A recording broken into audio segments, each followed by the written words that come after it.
সাপ্তাহিক লটারি ভাগ্য 23 থেকে 31 আগস্ট 2026। মেষ রাশি। মেষ রাশি ব্যক্তিদের এই সপ্তাহে খুব একটা লাভবান হওয়ার যোগ নেই, তবে মন চাইলে একবার লটারি কেটে দেখতে পারেন। বৃষ রাশি। আগস্টের চতুর্থ সপ্তাহে বৃষ রাশি জাতকেরা লটারি কেটে লাভবান হওয়ার সম্ভাবনা রয়েছে। মন চাইলে ভাগ্য যাচাই করে দেখতেই পারেন। মিথুন রাশি। মিথুন রাশি জাতক জাতিকারা এই সপ্তাহে লটারির দিকে যেতে পারেন। লটারির প্রাপ্তি যোগ খুব ভালো দেখা যাচ্ছে। কর্কট রাশি।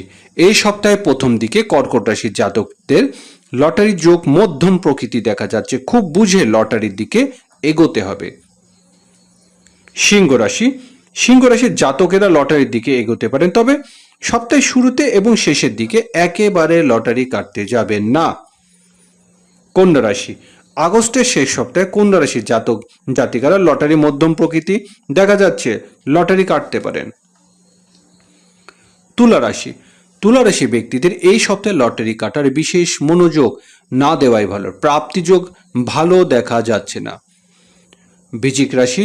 আগস্টের শেষ সপ্তাহে প্রথম এবং মধ্যম ভাগে বৃশ্চিক রাশির জাতকেরা লটারি কাটতে যাবেন না, শেষ ভাগটাই শুভ। ধনুরাশি। ধনুরাশি জাতক জাতিকারা সপ্তাহের মধ্য ভাগে লটারি কাটতে পারেন, শেষের দিকে লটারি কাটতে যাবেন না। মকর রাশি। গোটা সপ্তাহটাই মকর রাশির জন্য লটারির দিকে খারাপ মনে করা হচ্ছে। কুম্ভ রাশি। কুম্ভ রাশির জাতকদের এই সপ্তাহে আয়ের দিকটা বেশ মজবুত, কিন্তু সপ্তাহের শেষ ভাগে। মীন রাশি। মীন রাশির জাতকেরা এই সপ্তাহে ভাবনা চিন্তা করে লটারি কাটতে যান।